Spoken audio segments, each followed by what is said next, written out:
네, 안녕하십니까. 유영수 목사입니다. 오늘 함께 나눌 말씀은 사도행전 21장 27절에서 30절까지 말씀입니다.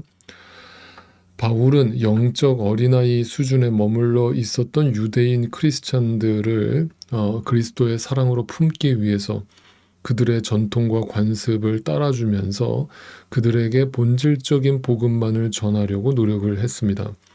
그것은 진리 안에 사랑을 품고 한 영혼이라도 주님께 인도하기 위한 몸부림이자 절규였던 것입니다.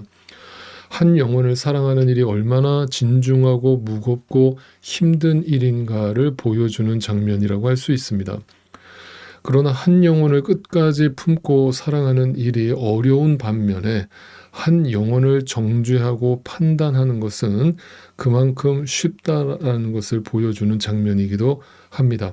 그것에 대해서 오늘 본문은 그런 사람들의 모습을 이렇게 비춰주고 있습니다. 27절을 보겠습니다. 그 이레가 거의 끝나갈 무렵에 아시아에서 온 유대 사람들이 성전에서 바울을 보고 군중을 충동해서 바울을 붙잡아 놓고, 때는 오순절 절기가 다가오고 있었습니다. 오순절이 되면 전 세계에 흩어져 있었던 디아스포라 유대인들이 예루살렘 성전으로 모여드는 시기였습니다. 마침 그때에 예루살렘을 찾은 유대인들 가운데 아시아에서 온 유대인들이 있었습니다. 여기서 아시아라고 표현되어 있는 곳은 바울이 선교 여행을 다녔었던 소아시아 반도를 일컫습니다. 즉 에베소 교회가 있었던 에베소 지역, 갈라디아 지역을 말하고 있습니다.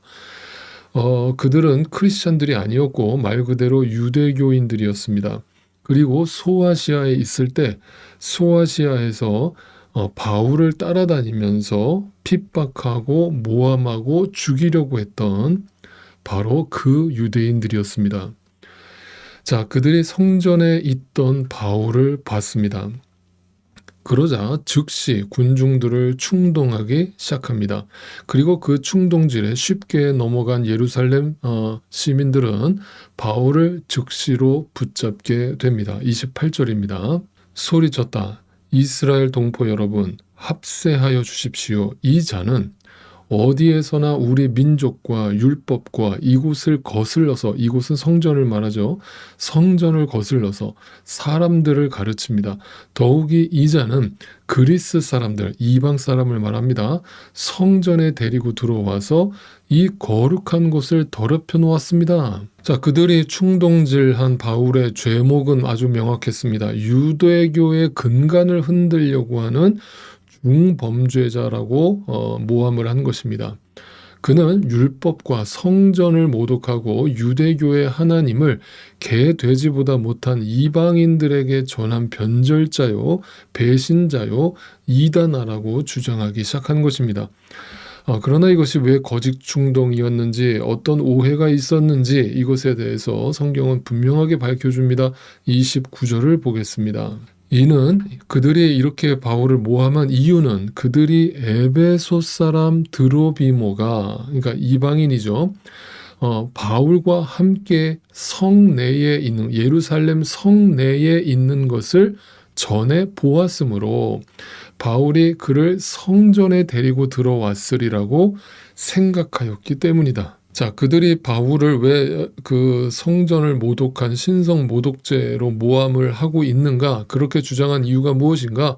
그들이 에베소에 있을 때 바울이 그 이방인 드로비모와 함께 있는 것을 봤던 것으로부터 시작됐습니다. 그런데 지금 자신들이 예루살렘에 도착을 해서 보니까 그 예루살렘 성내에 그 이방인 드로비모가 함께 와 있는 것을 목격한 겁니다. 그리고 그 드로비모가 바울을 만나고 있는 것을 예루살렘에서 또 목격을 한 겁니다. 이게 무슨 상황이냐면, 여러분, 이방인이라고 하는 존재는 당시에 절대 예루살렘 성전에는 출입을 할 수 없었음을 여러분 너무나 잘 알고 계시죠.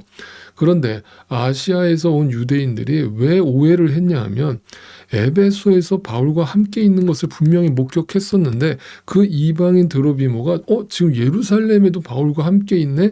이걸 보고 나니까 그들이 오해를 한 겁니다. 그렇다면 저 바울이 저 이방인들에게 복음을 전하더니 결국 저 이방인을 예루살렘까지 끌고 와서 저 예루살렘 성전의 안에까지 데리고 들어갔던 곳이었구나 라고 오해를 하게 된 것입니다.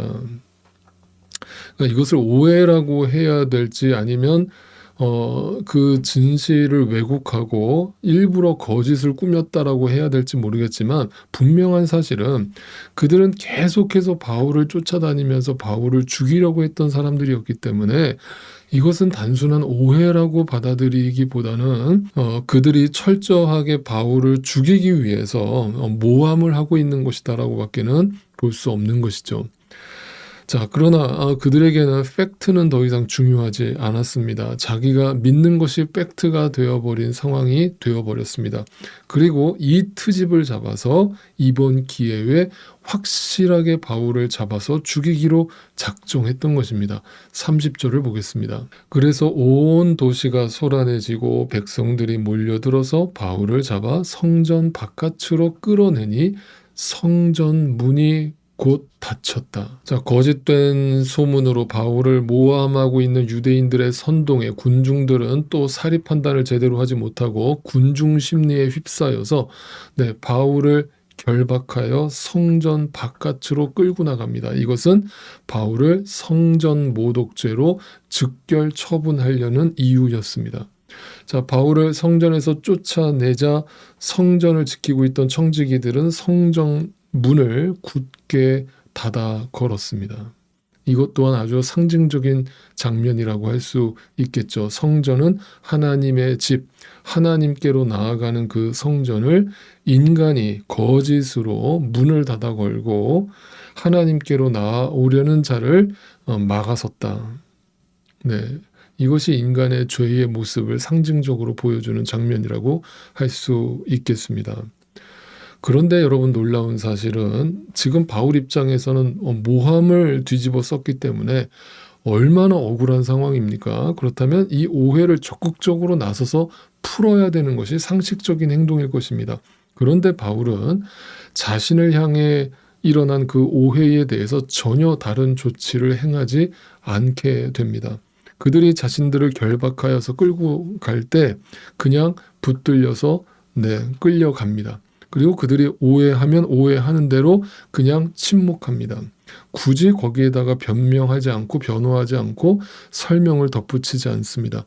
그들의 오해를 풀어주기 위해서 애쓰지 않습니다.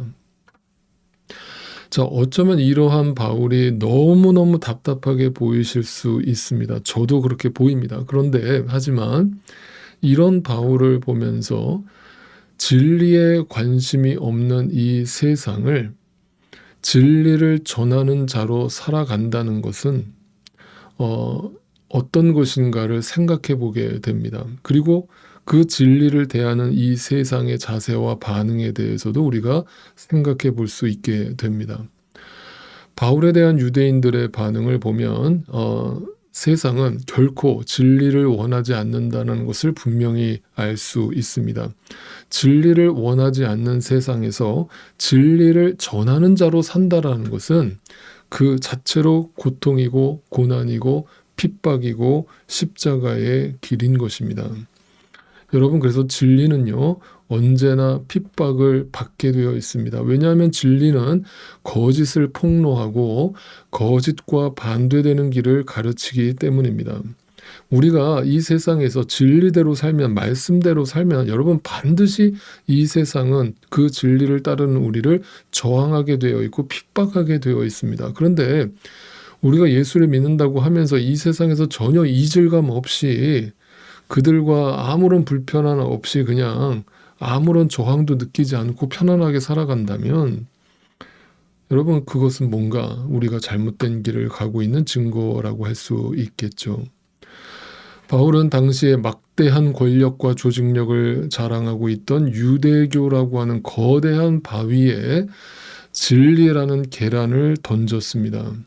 그 모습을 보고 사람들은 비웃었고 모함했으며 그 진리를 짓밟아 죽이려고 했습니다. 그리고 실제로 죽였습니다. 그러나 바울은 세상과 똑같은 방식으로 그들에게 저항하지 않았습니다. 악을 악으로 갚지 않았습니다. 왜냐하면 예수님이 그러하셨기 때문이었습니다. 저도 인간적으로 억울한 거 참 못 참는 성격입니다. 저도 비록 짧은 인생을 살았지만 그동안 얼마나 많은 오해도 받고 또 모함도 받아봤는지 모릅니다. 그 속에서 인간적으로는 너무 화도 나고 나 자신을 스스로 변호하고 싶은 마음이 간절했고 또 그들의 거짓을 폭로하고 싶은 마음도 있었습니다. 그런데 그 모든 상황을 주님께 맡겼고 주님의 힘으로 침묵할 수 있었습니다. 왜냐하면 주님이 그걸 원하신다라는 걸 알았기 때문이고 또한 진실은 언젠가 반드시 드러날 것이라는 것을 믿었기 때문이었습니다. 오늘 바울은 예수님처럼 잠잠한 양이 되어서 그의 입을 닫고 도살장으로 끌려가고 있습니다. 자신을 내세우기 위한 길이 아니라 예수님을 내세우기 위한 길이라고 믿었기 때문이었습니다.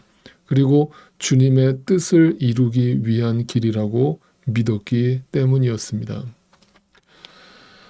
억울한 일 많으나 주를 위해 참는 것, 비록 짧은 작은 삶, 주 뜻대로 사는 것, 이것이 믿는 자의 진정한 행복이라고 믿었기 때문이었습니다.